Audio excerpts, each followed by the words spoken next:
Gerald. Gerald Tampos, kung sinong gusto mag-add ng code, PM nyo lang si Sir Mon. Yan, yan lang sir. Salamat sir. Sige, magmamaneho na po to si sir.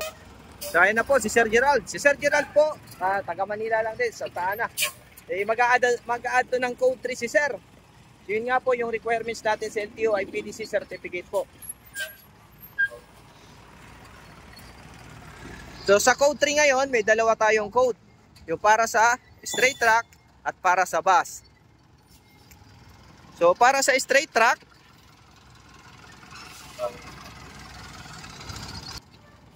yan. Ito po yung straight track. Drive ni sir. So magdadrive yata to si sir ng mga straight track. Sa bus naman po is code T. Yan. So dapat po ang lisensya nyo is 4 na taong professional po bago kayo mag code 3. Yan, ayos. So ang lisensya ni sir may expired na din. So isasabay niya daw ng renew at additional. Pwede po kasi yun. 1 month before expired, pwede ka nang mag-renew. So halimbawa, March, February, pwede ka nang mag-renew. Gusto mong isabay yung add, pwede po yun. Additional code, diretso ka na. Yan, ayos naman yung ano ni sir.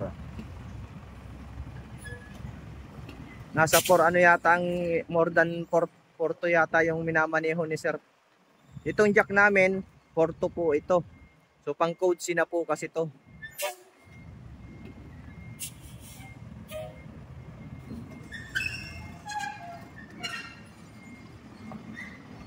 Sa bus naman namin, yan, ayos.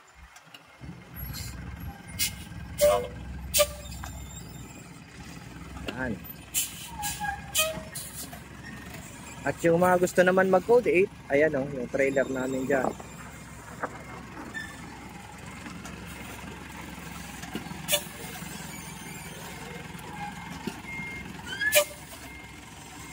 Yes, parallel parking po ang ginagawa ni sir.